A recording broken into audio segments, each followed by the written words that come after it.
What's good, y'all? Welcome to my review for this week's episode of Attack on Titan Season 3. Wit Studios.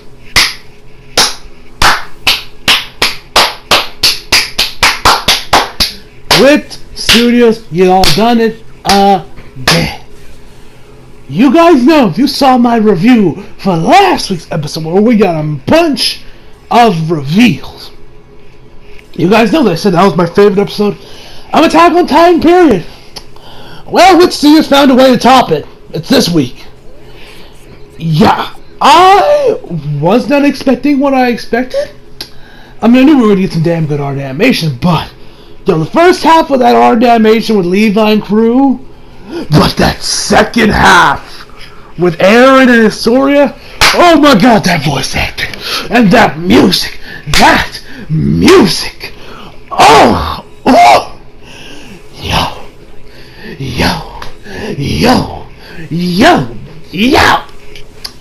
yo, oh man, Wit Studios, y'all are too much. We don't deserve what you are giving us. We are not worthy of this godlike treatment we are getting with these episodes and this art animation and everything. But, yeah. But one last thing, guys. One thing before I talk about this week's review. I really want to talk about this real quick. Don't worry, this won't take long. Today, or I guess this happened yesterday, you guys may have heard about this, as it's been called, the biggest independent show of the year, or wrestling. All In, which is a show that I believe that pretty much Cody Rhodes, the Young Bucks, and pretty much the whole Bullet team essentially created. It's pretty much like, it was essentially just like, imagine if Avengers, the crossovers of Avengers Infinity War mixed with the holy shit, oh my god, I can't believe that happened, wow factor of WrestleMania, and you put it into one show. That's essentially what all in, because you had guys from TNA, of course, Ring of Honor, of course, New Japan, and I won't lie, I was lost throughout the majority of watching it, and I actually have a match reaction for you guys planned. It's the Kota Ibushi and Young Bucks versus Rey Mysterio match, 6-man tag match. So yeah, expect that dropping along the same time with my SummerSlam reactions. But yeah, overall, I really loved it. It was damn the matches.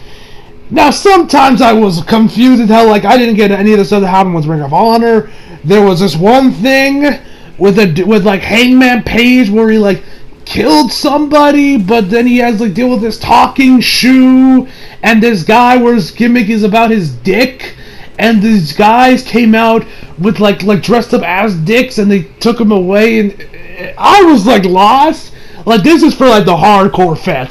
Just like Avengers Infinity War, if you have not seen a previous MCU movie beforehand, you're going to be confused as fuck. The matches were awesome, but half the time I'm like, Nani? What am I watching? This makes no damn sense.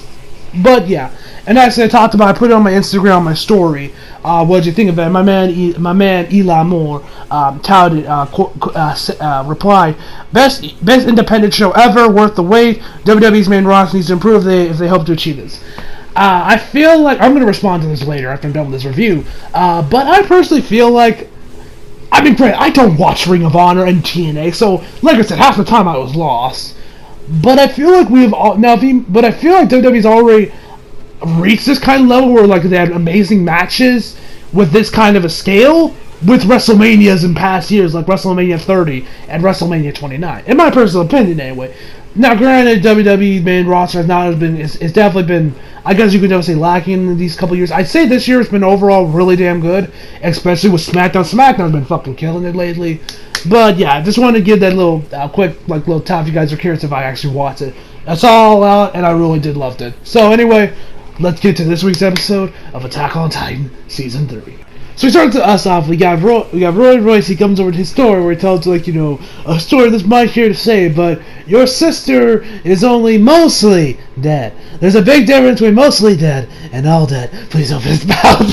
If any of y'all got what movie or TV show I was referencing in there, write down in the comment section below. Bonus points to you. I actually don't know what I was referencing because I saw that in some Call Me Giants review of Sonic 06. So I felt today this episode was an appropriate time to quote because he says your sister isn't entirely dead, and she's do you want to see your sister? And she's like yes, and so that so And he opens his bag, opens his bag, grabs up this little box, opens it, and what's in it is a syringe with some suspicious liquid. And so Aaron, probably seeing this, immediately recognizes within. He has a flashback, of course, when his father injected him in Man of Time, where he actually says, "You will avenge your mother." So that does confirm to me, because I don't even know if this was like clearly stated. It does confirm that yes, what happened when Aaron did become a Titan Shifter, it was after what happened, in like the first episode of Attack on Titan, when of course, Aaron's mother died. So I'm glad they did clear. I was like, wait, I thought you were still alive in the beginning, because I thought this happened before Attack on Titan started, but no, it happened after Attack on the first episode, at least, of season 1 happened. So I'm glad they cleared that up. And so Aaron reckons he's like, he's like moving around trying to break these chains, and Roy just gives him this look that screams, "I don't give a flying fuck about you, Aaron, fuck you." That's a sexy way of saying like that. He just looked at him like, "Squirm all you want, boy. This ain't gonna stop me, dude." And so we get to pretty much what took up the major bulk of the first episode. Oh my god. That art animation. Wit Studios. Y'all have been too good to us with that art animation. Y'all have been too motherfucking good with that art animation. Like, Wit Studios, we don't deserve this. We are not worthy of this amazing treatment y'all have bestowed upon us. So we see. I'm guessing Levi kicks the door in the front, kicks the front door. We got the guys that were already stepped there. Waiting for Levi and his crew to pop up. We see some barrels like it's Donkey Kong up in here. Some barrels over there, like going down the stairs. They're like, whatever, like what they fire at. It's actually no. Sasha comes in there and throws and shoots some arrows at one of the barrels, a flame arrow she uses, and they blow up. They're filled with gunpowder, using that smoke and using that as cover for the bomb. And we see all the guys come in there. Our animation is phenomenal, and we actually see a lot of the guys that we didn't expect to end up becoming killers like we see John. We see him. He's like over there flying. I'm not gonna go and give you guys a play-by-play and recap of this, because it was going so fast I can't remember half of it. But oh my god, that art. I'll talk about the major points, of course. So we see Gene, and as we know from John, we've seen him that he's not really truly ready to take a life, as we saw a few weeks back with the stuff with Mr. Bullcut and that other chick. I honestly forget. Marlo, I think the dude's name was. I honestly can't remember. So yeah. And actually that thing he was holding was actually just a stick. I thought that was an actual gun he was on, not just a stick. But we see or not. Never mind. Actually, when he did trip, apparently it seemed like he purposely tripped. He didn't fakely tripped just to see what happened with him, but it looked like he actually did trip, and he wasn't of course, ready to kill him. And of course, we saw when he hesitated back in episode 2, where against that woman, which of course Armin came in there, of course, took the shot and killed her to save John. So we see here the man has at the very least gotten over that, or at least he is willing to now cross that line. Because you see him, he slits his guy's throat, and then he goes over to the other guy and just it's phenomenal. We see Connie, and the man's over there flying all over the place, and we see him actually hit this one of the crystal walls, jump back, and just come charging at one of the guys, and just slits his throat. Oh, art animation once again, fucking spot on, spectacular. We see Hanji coming in there. She just stabs right. We also find out that actually the anti-human ODM gear, whatever the official name's called. We see that they actually do have a weakness. After they take 2 shots from each gun, they have to reload it. And because this is a more, I guess, all time. They ain't got automatic pistols up. They don't got Glocks. They got these steampunk.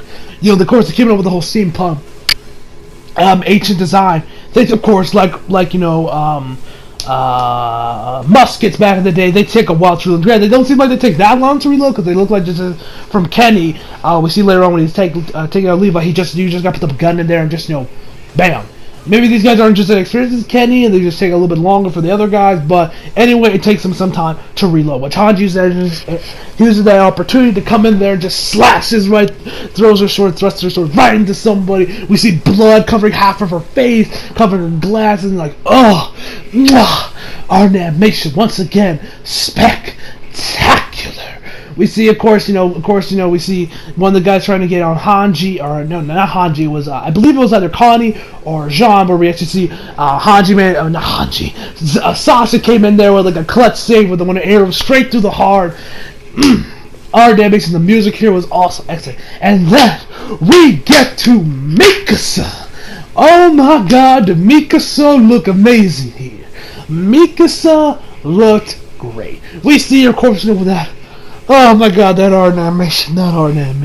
We see her flying around, the guys like, what's up with this? What the hell's up with this one? They're like, well, you motherfuckers took Eren, so whoo, you guys are gonna feel the wrath today. And so she comes in there, and she's just wrecking them. She's over there like slit throats. It's like, oh my god, Artem, oh, I cannot get over how good that is. And then we see because of charging right at this one where actually Kenny ends up showing up, and Levi, and of course Levi is also there as well. We see him get a couple kills. And we also see that. Also, one thing I actually we see stuff with Kenny where the pretty much hey, he's like, yo, Levi. Yeah, I love Kenny's Japanese voice. I love his English voice too, and I'm definitely looking forward to watching this episode when it airs on Toonami dub, because that second half, I'm really curious how the dub guys are gonna take that off, because that voice acting that second half was so good. Oh, so good.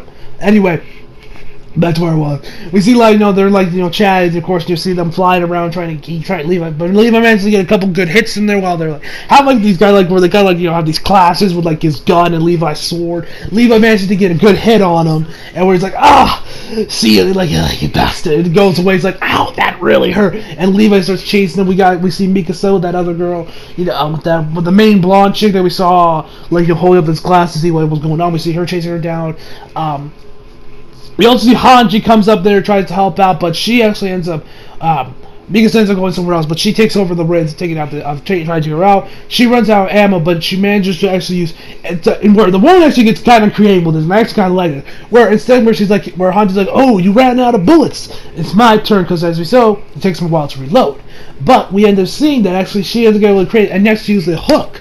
A little anchor or hook, whatever you want, grapple hook, whatever you want to call the thing, and fires it right into Hanji's shoulder, and just kind of just throws her around, and has her spinning around and just throw her. She ends up hitting this pillar and ends up falling to the ground with blood. Now we don't know whether or not she's dead or not.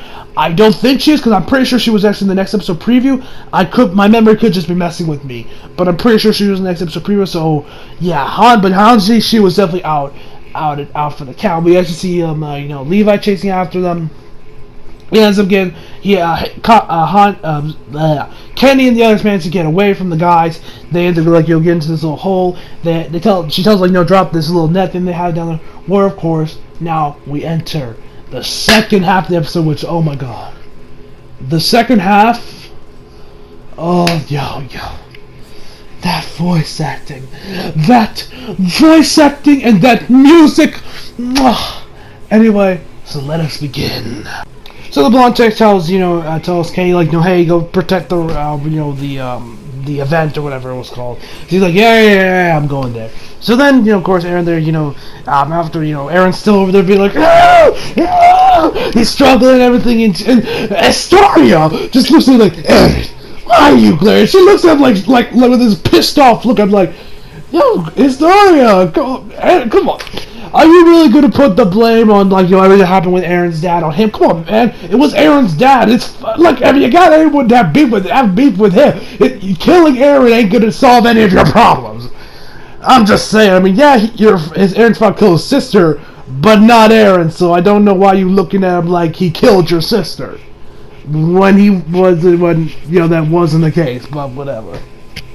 Anyway, so he goes. He then explains about a little bit. He explains a little bit more about really the Titan powers, or the powers of the Titan that the Race family holds. They talk about, of course, that this cavern, the cavern that crystal everything, was built 100 years ago, and the three walls that, of course, that we have known, Wall Sina, Wall Maria, Wall, whatever the third one was called, were all built by that same person, that same Titan.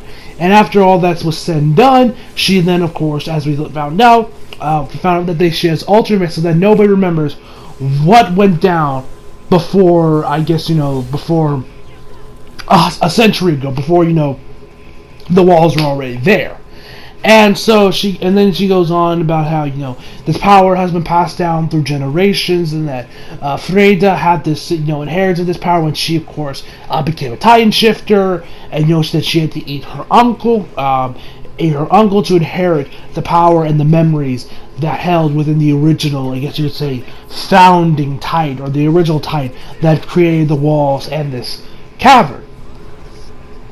And so he goes on telling, that the power is, now it's your time, Historia, to inherit that power. So she also goes on that, and she kind of, almost in a gag, in a way, manipulates her in a way to, make her a little bit more easier to, of course, eat Eren. That, oh yes, Freyda could have gotten rid of times, but Eren's father stole that power, so, yeah.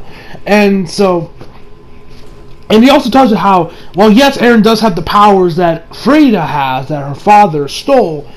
He doesn't have all of them. But by that I mean, I'm assuming he means the memories of how this world was created, how the walls were created, how this cavern was created all that time ago. Because it says, really the true, it won't get everything unless he has the blood of the race flowing through him. So Eren will probably get, as we see, he's gone pretty much all of the Titan powers that Freyda had, controlling Titans, becoming a Titan. And I don't know if he has a mind altering thing, but he probably doesn't. But of course he doesn't have and of course has a memory of his father. I think Freyda as well. So last week I think he also had Freyda's memory, but I'm not completely sure on that. And of course, how Eren became. Finally remembers how Eren did become a Titan Shifter in the first place, but he doesn't remember or doesn't know how the world was initially created. So then our boy Kenny shows up. He's like, hey. So he's like, so if I ate Eren and became a Titan, it means Jack should. He's like, that is correct. And so then he grabs him by the collar, shoves his gun right up in his eye. He's like, you're fucking kidding me, right? You used me. Well, you knew damn well what my goal was. You sleazy bastard. And he's like, yes. You have served me well until now, Kenny. Even if you were a stray dog from my whimsical place, insult Uri more and I'll blow half your fucking face off, capiche? So then Historia grabs his gun, tries to take it away from him, but of course, since Historia doesn't really hit the gym or anything, Kane's like, you're playing pitiful, Historia. Just pushes her away, and so he goes, and so, and then Jabril tells, look, your father ain't, have you forgot everything your father has done to you, killing your mom in front of your face? Now, granted, the bitch deserved it, because, she was a pork, she's the mother, I don't know who was worse mother, her or the mother from, or, Kaio's mother from Erased. Tell me down in the comments below which mother you say was worse. Historia's mom or Caillou's mom? I'm curious what you guys think about who was the worst anime mom.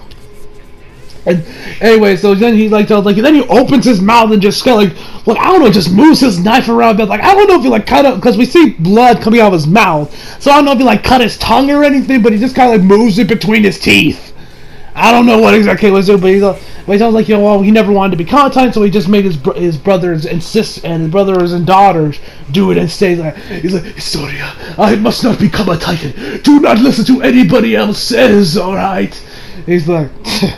So then Kenny lets go of him, and she's like, "Oh, goes that father?" All that. She's like, "I swear to God, I feel like that's gonna become a meme, Kurosaki good. I feel like that's gonna become a meme or something." I haven't seen anything about it, so who knows? Maybe it won't become a meme. But anyway, so then he goes up. So then he goes up the steps, and he's like, "Whoa, man, what you doing?" He's like, no, it's not, dude, I'm not gonna fear anymore. The story turns to a Titan if you want, but no head starts. So then he kind of removes this little gag, or whatever you want to call it, out of Eren's mouth.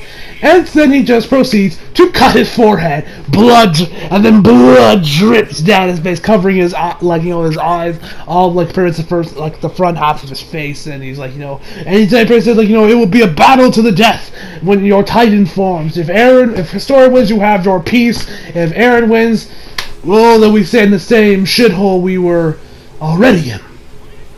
And so And so Eren just kind of sits there. He hasn't transformed yet. He just kind of just sits there.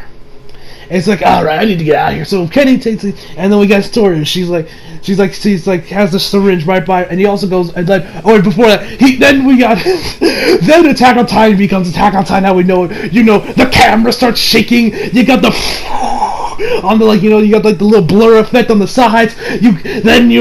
Ron comes in there, right in Historia's face, like, Historia, take this injection and become a powerful Titan. While the camera slowly zooms into their faces, like, closely, and it's he's like, you must when you do that, you must take his spine and drink his spinal fluids or whatever. And it becomes Attack on Titan. I swear, Attack on Titan, it goes ham, and it's always great every time it happens. So then his story has the syringe right by her arm, where she's kind of she's still kind of hesitating whether or not to inject it or not.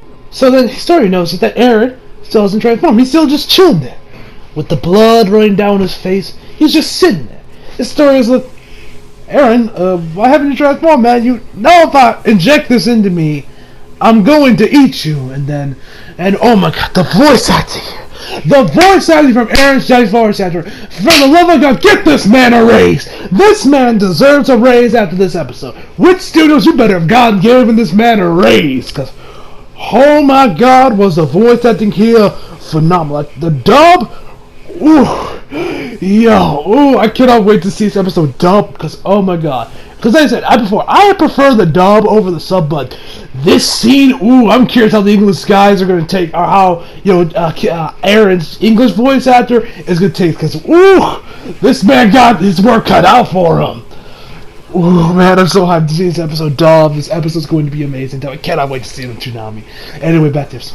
And so he talks about how that what happened, and like I said, the voice acting, I can't get over the voice acting here was so damn good. And so like I said, so back to the episode. Eren goes on about how, if what happened to his father did not happen, like 5 years ago, Eren's father did not steal the Ray's family's time powers and didn't eat her. Her sister, Historia's sister, would still be alive, and still would have done, maybe possibly would have done something. All the irrelevant characters from Season 1 and Season 2. I call them irrelevant because they had literally no importance in the series as a whole. Like, can you all even remember half of their names? Exactly, you can. That was probably when you watched this episode, you probably remember, oh yeah, I forgot these characters were there. Yeah. Like I said, irrelevant. Well, I guess Hazy that died in Season 2 wasn't irrelevant, because that dude had some importance back in Season 1 where, he grabbed Eren and Mikasa. Well, Eren was like, no! When Eren's mom got eaten right in front of him. So I say he had probably the most importance out of all these characters that died.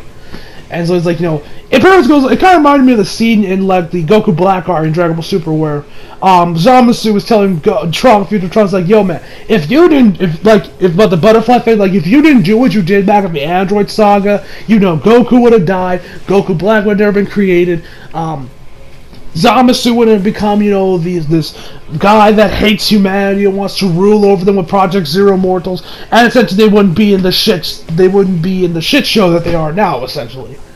So Eren's kind of like saying, like, if what happened did not happen, we wouldn't be in the situation. Eren wouldn't be here, tied up, about to get eaten by Historia. And so, after Eren has his little speech, and he's crying too, and the voice acting! The voice acting! I can't get over the voice acting this episode, it's so damn good! Anyway, so then Historia is kind of like, he has the syringe right about her to, like, put it in. She's like, Father, why in the 100 years since the Titans have been a thing, haven't you gotten rid of them? Why haven't you taken care of them? Why haven't you killed them? And he's like, oh. And then he goes on about how, that the first race, King Juan, thought this was like the only way to raise true peace was to have, everyone fear this one creature, which of course was Titan, which as we have seen in Season 3, their plan didn't work, or at least it did work, it did work, but we see now that that it is no longer working. I mean, just look at this whole arc in Season 3. It's the voice acting. I can't get over that voice acting.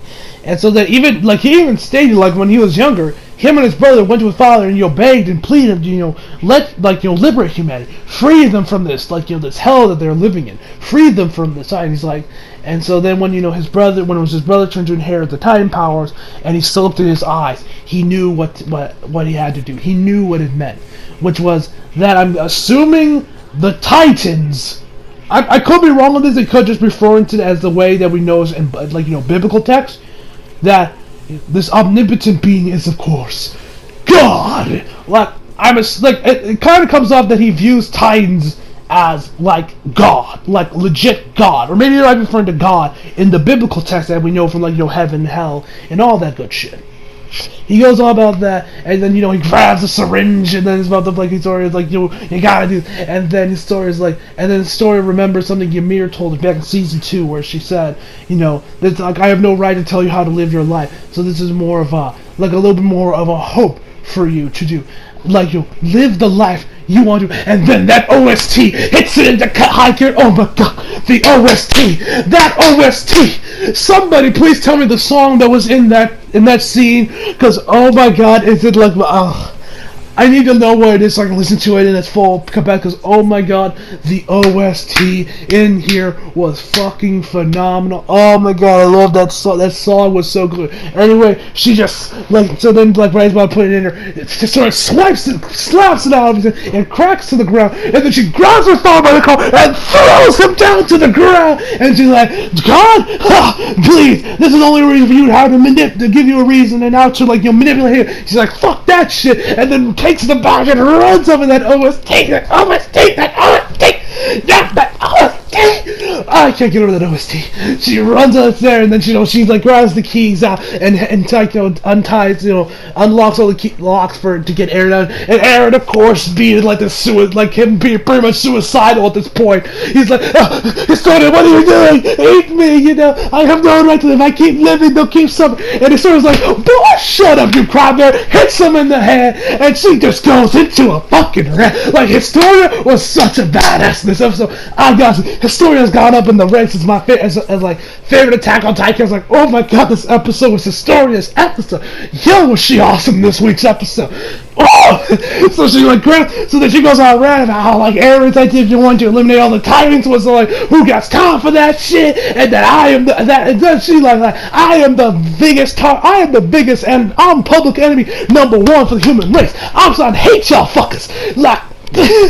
She just starts ranting and gets those chains. I was like, no, Eren, time for you to go. I'll take care of the rest. And then Roy is like, Father, Frida, wait for me. And then licks the liquid off the ground and turns into a Titan, which is where the episode ends. Like I said, this episode was fucking amazing. Attack on Titan with studios. Y'all have done it again. Somehow you managed to top last week. Major props to y'all, because this episode was phenomenal. I'm so hyped to see that. I feel like next week we'll probably get back. It'll be more chill. It'll probably be amazing, but it'll probably won't be as epic as these last ones, because these last 2 episodes were so damn good. Oh, I loved it. Oh man, Attack on Titan Season 3 is fucking amazing. Anyway, so my final verdict for this week's episode is, of course, a 10 out of 10. So hope you enjoyed the video. Leave a like if you did. Subscribe if you're new. Follow me on Twitter for the link down below. As always, come back for more. See you guys next time.